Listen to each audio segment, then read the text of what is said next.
Hello friends, అందరికీ నమస్తే. Welcome to our channel. ఈరోజు మన వీడియోలో ఏలినాటి శని వదిలిపోయి అదృష్టం కలిసి వచ్చే కొన్ని రాశుల గురించి ఈ వీడియో ద్వారా పూర్తిగా తెలుసుకుందాం. 2025లో శనీశ్వరుడు కుంభరాశి నుంచి మీనరాశిలోకి అడుగు పెట్టనున్నాడు. ఈ శనీశ్వరుడు రాశి మార్చుకోవటం వల్ల కొన్ని రాశుల వారికి అదృష్టం కలగనుంది. మరి ఆ రాశులేమిటో ఓసారి చూద్దాం. శనీశ్వరుడు ప్రతి 2.5 సంవత్సరాలకు రాశిని మార్చుకుంటూ ఉంటాడు. 2025లో కుంభరాశిలో ఉన్న శని మీనరాశిలోకి అడుగు పెట్టబోతున్నాడు.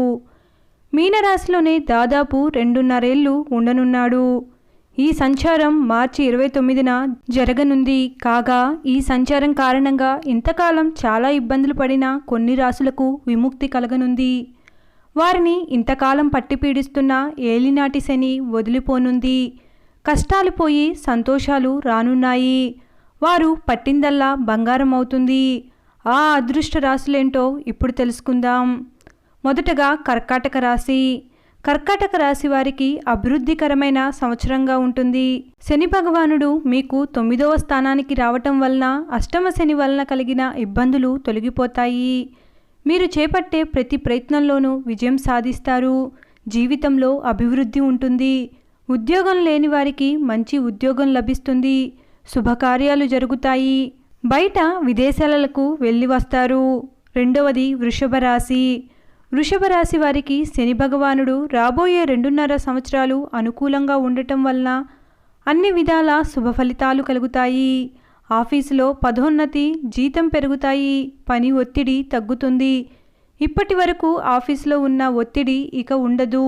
వ్యాపారంలో అభివృద్ధి, ఆదాయం పెరుగుతాయి. మీరు చేపట్టే ప్రతి కార్యంలోనూ విజయం సాధిస్తారు. మూడవది మకర రాశి. మకర రాశికి ఏలినాటి శని నుండి విముక్తి లభిస్తుంది. ఇప్పటి వరకు ఏలినాటి శని వలన పడిన కష్టాలకు ఫలితం దక్కుతుంది.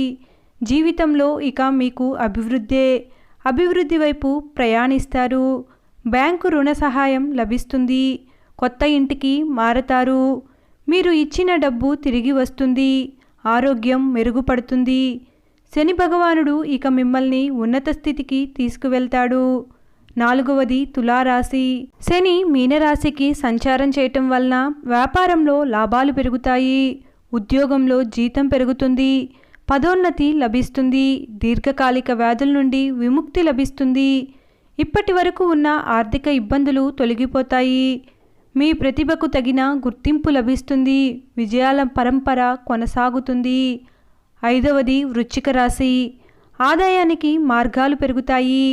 ఆగిపోయిన శుభకార్యాలు ఒకదాని తర్వాత ఒకటి జరిగి ఇంట్లో సంతోషం నెలకొంటుంది. ఆర్థిక సమస్యలు తీరతాయి. కొత్త ఉద్యోగం లభిస్తుంది. ఆఫీసులో పని ఒత్తిడి తగ్గుతుంది. ఈ 5 రాశుల వాళ్ళకి మార్చి 20 తర్వాత ఏలినాటి శని నుండి విముక్తి కలుగుతుంది. Thanks for watching. ఈ వీడియో కనుక మీకు నచ్చినట్లయితే please like, share and subscribe to my channel. Thank you.